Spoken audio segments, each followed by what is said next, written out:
You know, Fox News is often called conservative propaganda, which don't get me wrong, of course they are, but there's so much more than that. They're also no different than MSNBC or CNN or any other media site that is out there trying to shove a narrative in your face that uses half-truths and sometimes no truths at all, and feed you these narratives of what they want to be the truth as opposed to what is actually the truth. And nothing makes that more apparent than their most recent article about who won the presidential debate last night. Welcome back to Words of Paradise. I'm your host, Leon Idle, and let me know, who do you guys think won the debate last night, if you even bothered to watch it? You know, I did, but what can I say? I love the debates in general. Republican, Democratic debates, doesn't matter. I love debates during debate season. But let's get to this article before you give me your answer in the comments down below.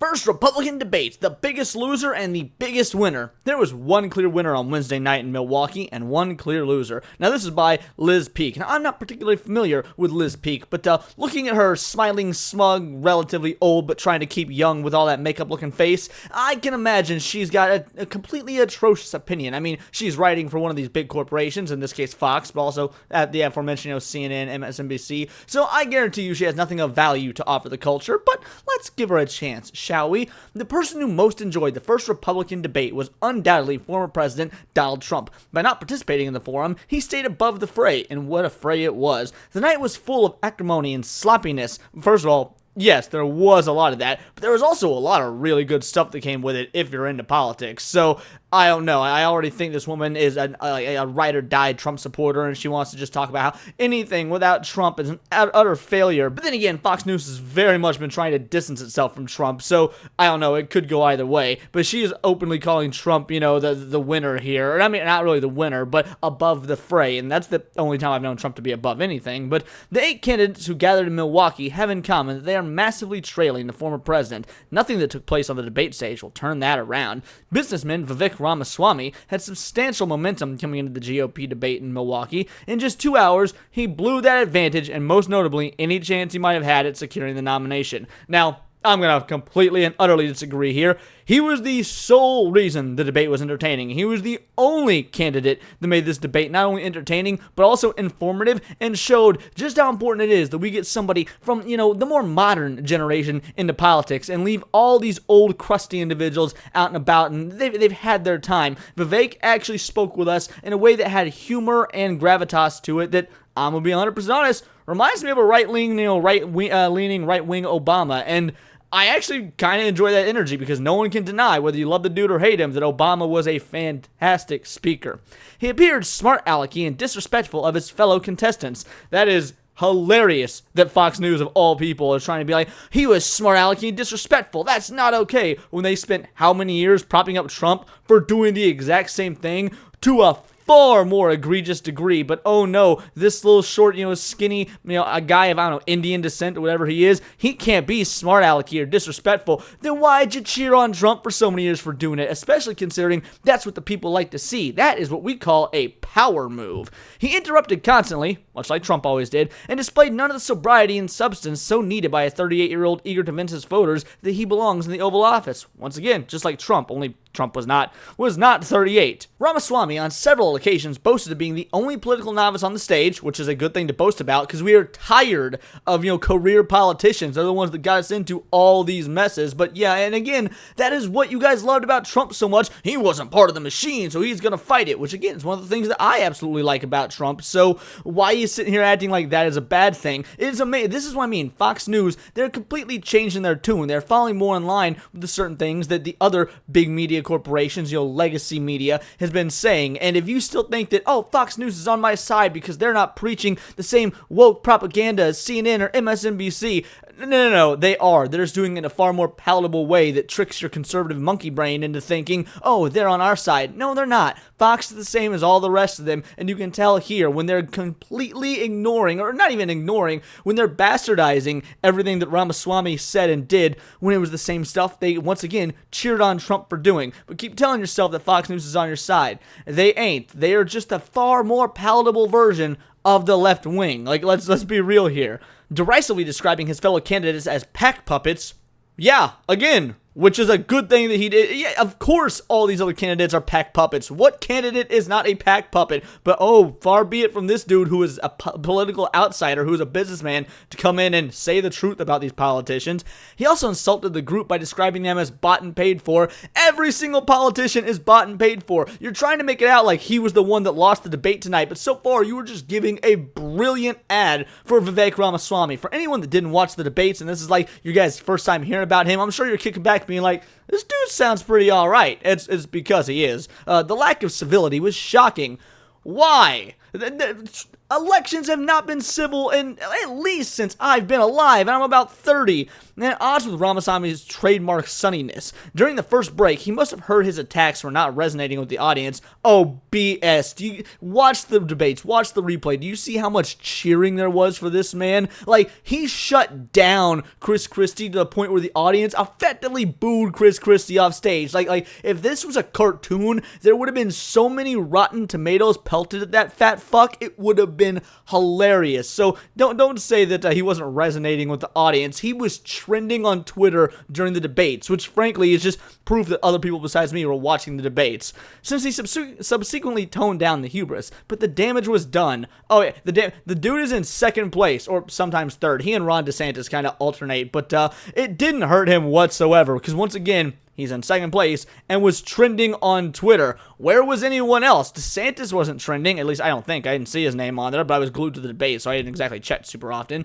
Nikki Haley, as expected, went after Ramaswamy on numerous fronts, and especially on foreign policy. On the contest with Ukraine and other issues too, the former UN ambassador and South Carolina governor summoned facts and experience to lend her credibility. No. She sounded like a gibbering idiot about half the time, and really intelligent, but way too left-leaning to be in the conservative party the other time. So again, as someone who does not have party allegiance, who I've said a million times, I'm a very down-the-middle individual. A lot of the more left-leaning stuff she said, I did agree with, like her stance on abortion and whatnot. Like, yeah, I genuinely thought that those were some pretty good things, but at the end of the day, she did not exactly, give credibility for her, what did they say here? Facts and experience. If anything, she was a novelty act, being the only female up there, which is unfortunate because, again, about 50% of the time, she was saying stuff that was all right. She was passionate, but not emotional. A difficult balance for female candidates. All right, just insult all the women out there, why don't you? Like, Fox News is trying to say that Ramaswamy was the loser, but then over here minimizing her because she got a vulva, so good. She similarly, she stood her ground, but not come across as harsh. Another challenging dynamic for women in politics. You guys are obsessed with gender roles, and I mean, I get it. They're there for a reason. Gender roles are a good thing, but you're not exactly going to be catering to an intelligent group of individuals who realize that for the most part, men and women are more similar than they are different. So saying, oh, you're good for a girl, like, that's not how you inspire people to have faith. If you're going to come out and say that she was the winner, that she won the debate, maybe you should say that she was doing well in general, not add that for a girl stuff at the end. If Ramaswamy was the biggest loser of the night, Haley was the biggest winner. Tough on national security and securing the border, smart about education. First of all, everything that she said about national security was weaker than what Vivek had to say. Securing the border, she was way softer on than Vivek. Smart about education. Vivek is the one that stole the show on education, saying that we need to eradicate teachers' unions and bring down the Board of Education. Like, what do you mean she was smart about education when everything she said, Vivek said, but to an even more extreme degree in a positive way? She was also the only candidate to stake out a winning position on abortion.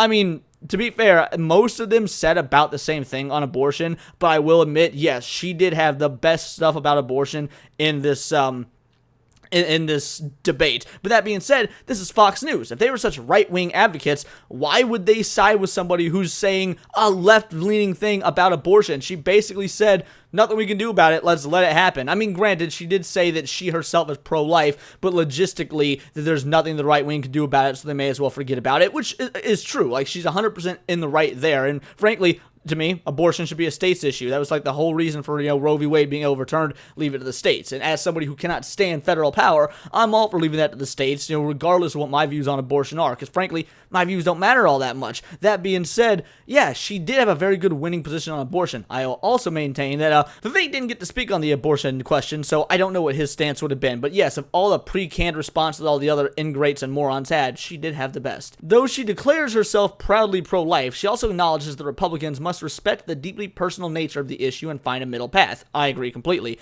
Haley laid out an approach that includes making contraception universally available, encouraging adoption, banning late-term abortions, and stopping the demonization of the issue. Again, I agree completely. Just because I'm a Vivek Ramaswamy fan up here does not mean I'm not going to give credit where it's due. I did really like her answer to the abortion question.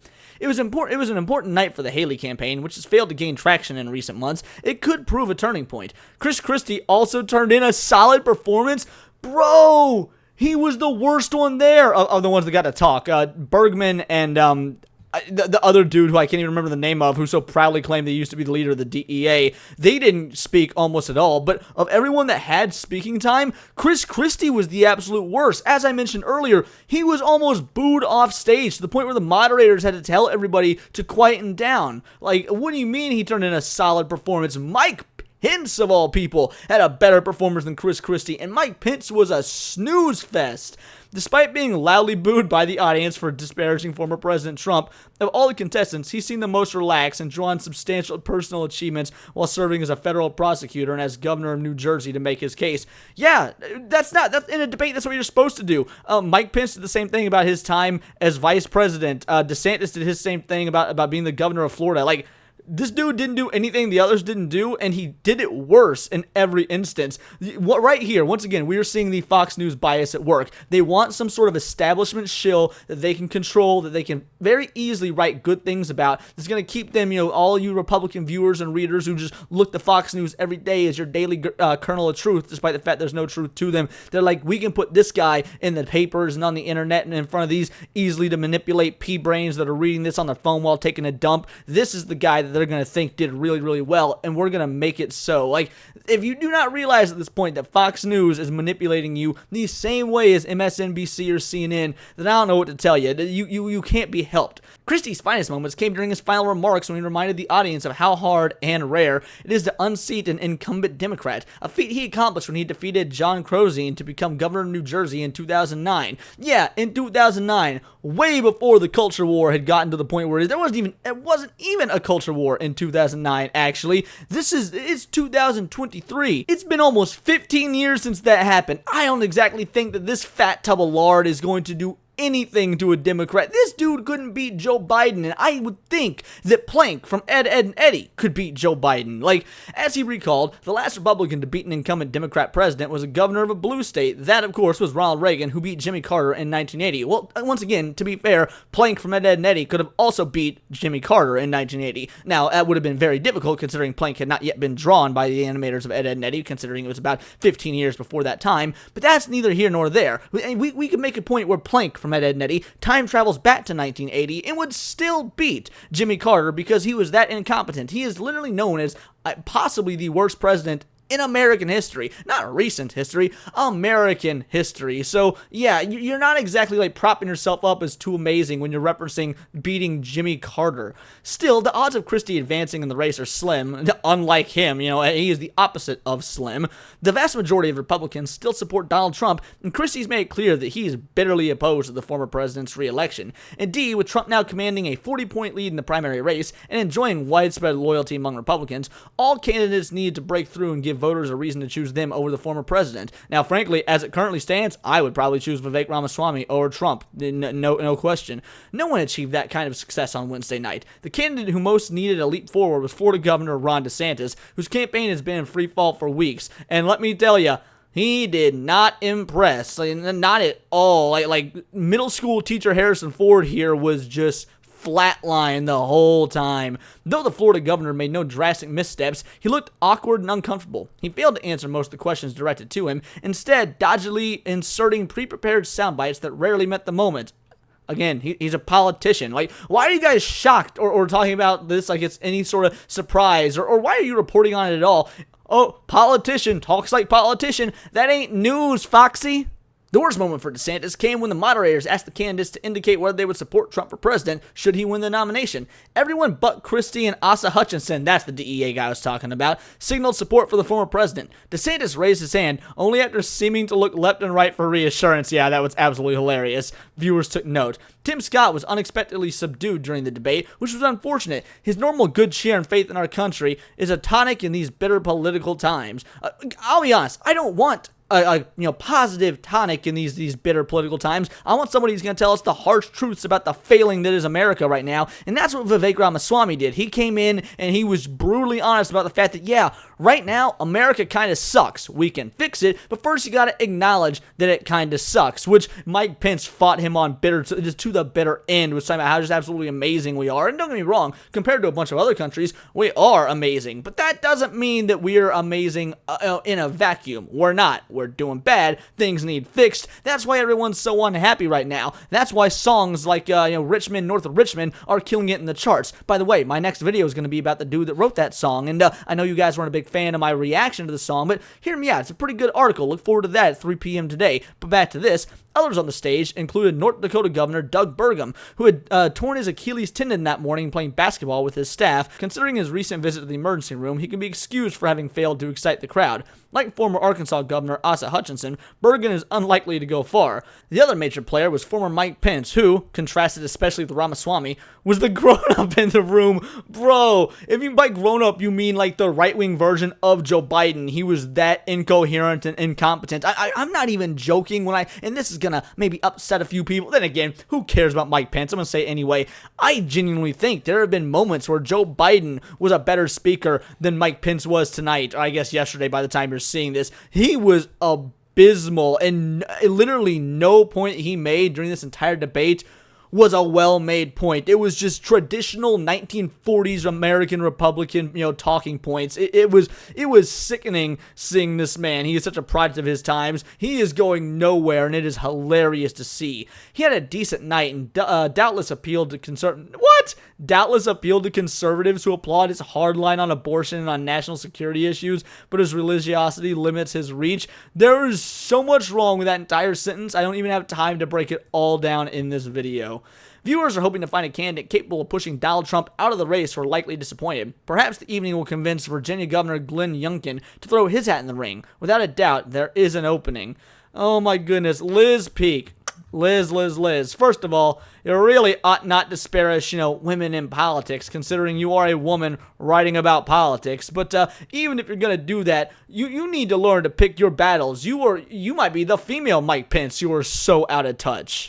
I'm going to be real. At the end of the day, I don't care how Fox is reporting on the debate. It really doesn't matter because it's Fox, but I am trying to hopefully wake some of you individuals up to the fact that Fox is not your friend, despite the fact that it's called Fox and Friends. They don't care about you. They don't think that you, the well-meaning conservative voter who wants to just go to church every Sunday and then watch the Super Bowl afterwards or the NFL afterwards, they don't care what you think. They want to tell you what to think, which is, here's some real rather progressive and woke ideological stuff under the veneer of being conservative, and hope that you're going to go with it. And we're going to say some useless platitudes that will make you very upset at the Democrats while we secretly do the same thing on the other side. They are not some sort of alternative media. They are still establishment legacy media, and they will do anything to stay in control. There's a reason that Tucker Carlson isn't there anymore. There's a reason they fired him for, telling the truth. It is absolutely shameful. So maybe, just maybe, there's a couple of you guys watching this that thought, damn, Fox used to be cool too, and now you're going to start watching independent creators on like YouTube or looking for independent news sources or using some sort of app that tells you the political lean of each party or each article covering particular parties. Maybe that message is going to get through to a few of you, but frankly, I don't even know how well this video is going to do. YouTube really doesn't like it when you talk about conservative politics because we all know where YouTube's political allegiance lies. But that being said, I still want to know your thoughts. Let me know in the comments down below, or let me know on Twitter where you can find me at BoltTheWord. And please just subscribe. I am a nerdy news channel, although while today's videos are not particularly nerdy, it's because, as I mentioned before, the culture stuff is very important, and what happens in culture can affect nerd culture as of late, later on down the line. That's what we've seen happening to comic books, video games, whatnot the last decade, because the culture has shifted so radically in a particular political direction. So I think covering this political stuff to get some of you nerds back in line is incredibly important. But once again, those are just my thoughts, and I'd like to know yours down below, or you can find me on Twitter at BoltTheWord. And please just subscribe. It's all here in the Nerdosphere, and this has been Words of Paradise.